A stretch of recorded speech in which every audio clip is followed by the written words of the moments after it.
Artist সব জায়গায় কাজ করতে পারে, কোনো কিছু নিয়ে বেশি মজা করা উচিত না। যদি পার্সোনাল ফেভারিট বলা হয়, এটা রোমান্টিক।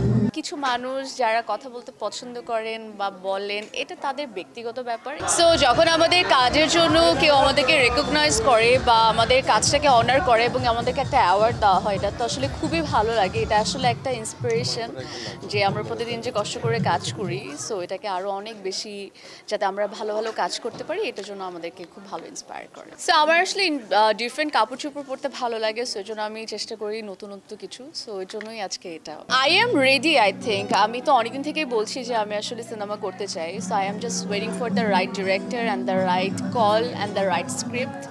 সো ইনশাল্লাহ যেদিন আমার ভাগ্যে এরকম খুব চমৎকার একটা অফার আসবে এবং সেদিনই আমাকে সিনেমায় দেখা যাবে।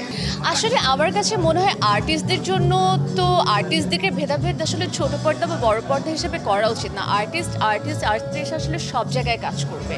সো এক একটা আর্টিস্টের গোলই থাকে যে আজকে আমি এখানে কাজ করছি, কালকে আমি এখানে কাজ করবো, কালকে আমি ওখানে কাজ করবো।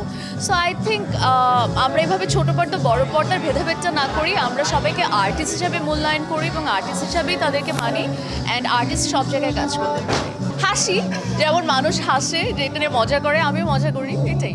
এটা তো আসলে বলে কয়ে হয় না, যেদিন হবে ইনশাল্লাহ আপনারা সবাই জানবেন অ্যান্ড পুরো দুনিয়াবাসী জানতে পারবে।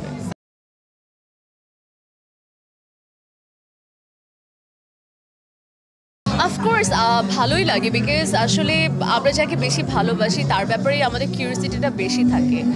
সো জায়গা থেকে আমার খুব ভালো লাগে যখন দর্শক জানতে চায় যে আমার পার্সোনাল লাইফের কী খবর বা আমি কোন কালার পছন্দ করি। But I think everything should be harmless and একটা মার্জিত অবস্থায় থাকা উচিত।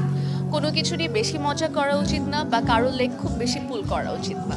সো এটাই বলবো দর্শককে। অ্যান্ড বাকি আমার দর্শকের ভালোবাসা পেতে তো ভালোই লাগে। অ্যান্ড আমি অলরেডি বলি সবসময় যে দর্শক অডিয়েন্স প্রতিনিয়ত দেখা যায় হচ্ছে আমার পিকচার শেয়ার করছে, সেখানে লাইক দিচ্ছে, কমেন্ট করছে। It means a lot, because আপনি আপনার খুব মূল্যবান সময় থেকে হয়তো বা এই সময়টা আমাকে দিচ্ছেন, আমার কাজের পিছনে দিচ্ছেন বা আমার ছবির পিছনে দিচ্ছেন। I really appreciate, I really respect that. আমি তো সব জনতে কাজ করতে চাই, বাট আমার যদি পার্সোনাল ফেভারিট বলা হয়, এটা রোম্যান্টিক।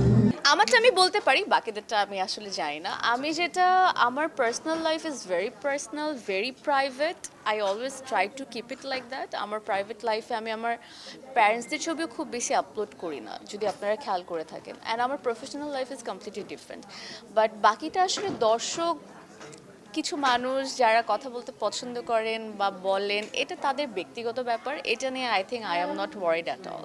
ওই যে আমি একটু আগে যেটা বললাম যে মানুষ আমাদেরকে খুব ভালোবাসেন, দর্শক আমাদেরকে খুবই ভালোবাসেন। সো আমরা যাদেরকে বেশি পছন্দ করি, যাদের কাজ নিয়মিত দেখি এবং তাদের বেশি আমাদের অনেক বেশি কিউরিওসিটি কাজ করে।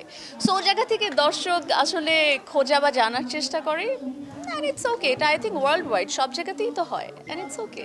মেইনটেন আমি আসলে খুব বেশি একটা অনেস্টলি করি না, বিকজ আমি ছোটোবেলা থেকে I am very introvert and আমার পার্সোনাল লাইফটাকে আমি খুবই প্রাইভেট রাখি। সো আমার মেইনটেন এত বেশি করতে হয় না। রিউমার তো অনেক ফেক রিউমার্স আছে আমার ব্যাপারে, যেগুলোতে আমি পার্টিসিপেট করি না, বিকজ আমার কাছে মনে হয় this things are not relatedable with me. So আমি পার্টিসিপেট করে কি করবো, ইট ইজ স্ক্রোল করে চলে যাই।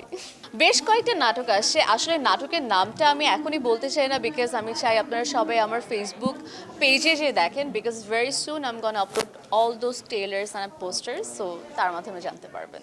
ছি কি বলেন, এটার জন্যই তো আমরা কাজ করে যাচ্ছি। এটা কীভাবে, এটা করলে কি আর হয় নাকি? এইটাই প্রতিনিয়ত করে যাচ্ছি, কষ্ট করে যাচ্ছি এবং সততার সাথে করে যাচ্ছি দেখে হয়তোবা আমরা ছোট ছোট অনার আমাদেরকে করা হয় এবং আমাদেরকে রেকগনাইজ করা হয় এবং আমাদের কাজকে অ্যাপ্রিসিয়েট করা হয়। সো